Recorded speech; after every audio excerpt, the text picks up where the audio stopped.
की तो आज ऊंट महोत्सव का आखिरी दिन है और आखिरी दिन के सभी कार्यक्रम रायसर में हो रहे हैं। ग्रामीण खेल प्रतियोगिताओं से हुई कार्यक्रम की शुरुआत और दोपहर में सैंड आर्ट एग्जीबिशन का यहां आयोजन होने जा रहा है।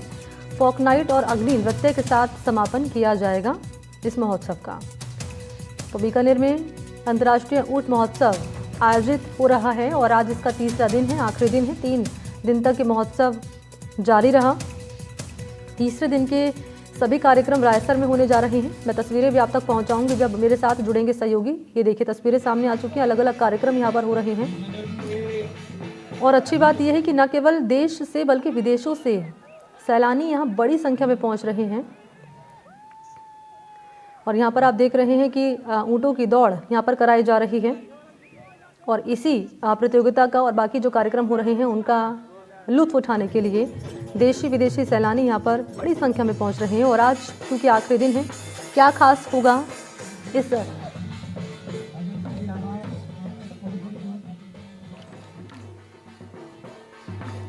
और नासिर के पास लिए चलेंगे जो लगातार इस महोत्सव को कवर कर रहे हैं और दिखा रहे हैं वहाँ से खूबसूरत तस्वीरें। एक बार फिर से मेरे साथ मौजूद है, नासिर के पास चलते हैं। नासिर, क्या आज खास रहने वाला है क्योंकि इस महोत्सव का आखिरी दिन है? देखिए मणि, परसों ये फेस्टिवल शुरू हुआ था। ये फेस्टिवल हर साल बीकानेर में आयोजित होता है और अहम बात ये है कि देश और विदेश दोनों से बड़ी तादाद में यहाँ सैलानी आते हैं।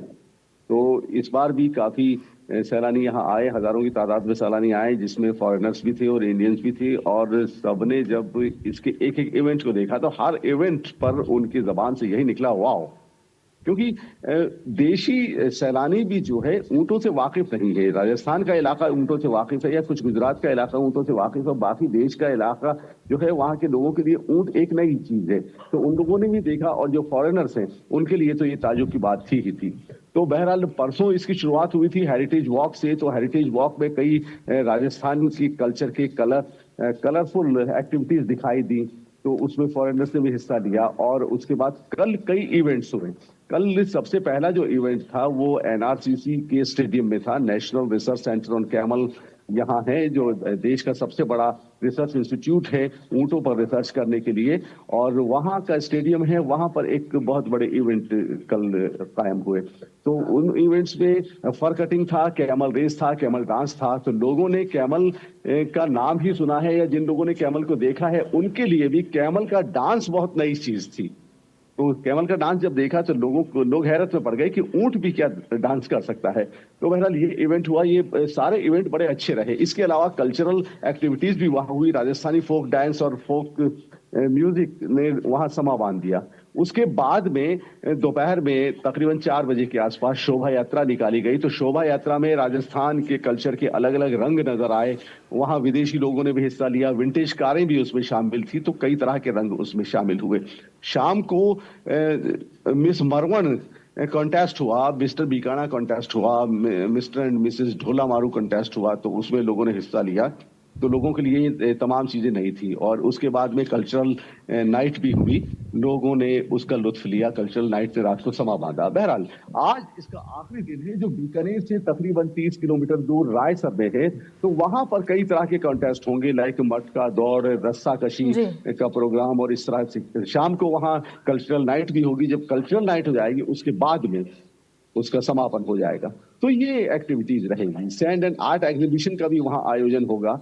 तो कई तरह के इसके अलावा फायर डांस भी होगा और फोक म्यूजिक की नाइट भी होगी।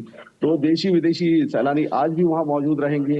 हालांकि आज मौसम कुछ खराब सा हो रहा है, खराब तो खैर नहीं कहेंगे, मौसम कुछ ठंडक ज्यादा है, बारिश का भी मौसम हो रहा है। तो हो सकता है कि थोड़ी सी दिक्कत हो, लेकिन फिर भी कल भी इस तरह का मौसम रहा था, लेकिन बाद में खुल गया था। इसके बावजूद हजारों लोग वहां मौजूद थे। तकरीबन 30,000 के आसपास लोग कल मौजूद थे। तो आज भी रायसर में भी इतने ही लोगों के मौजूद रहने की उम्मीद की जा रही है। जी मणि, क्योंकि भारतीय परंपरा की झलक हमें नज़र आई इस महोत्सव में, खासतौर पर राजस्थानी संस्कृति की झलक हमें नज़र आई है।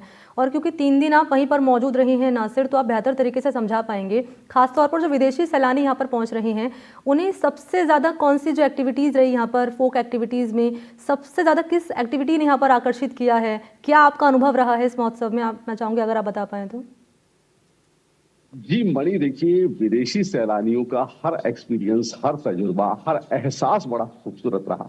सबसे बड़ा जो एहसास है, हम उसकी बात करें तो उन्होंने ये कहा कि भारत जैसा देश दुनिया में कहीं नहीं है, जिसकी तहजीब के, जिसकी संस्कृति के इतने खूबसूरत रंग है, जो पूरी दुनिया को अपने आप में समेट लेते हैं और पूरी दुनिया को ये पैगाम देते हैं कि अगर दुनिया में कहीं कोई तहजीब है, कोई संस्कृति है, कोई मुल्क है, तो वो भारत है।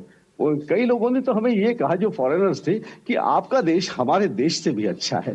तो इससे बड़ी बात हम हिंदुस्तानियों के लिए और कोई नहीं हो सकती मणि। ये बड़ा खुशनुमा एहसास होता है जब कोई ये कहता है कि आप बड़े खुशनसीब हो कि आपने भारत में जन्म लिया है। जी मणि। तो आज आखिरी दिन है इस महोत्सव का और क्या खास रहा है इन 3 दिनों के भीतर, ये जानकारी नासिर आप पहुंचा रहे थे। बहुत शुक्रिया आपका तमाम डिटेल्स के लिए।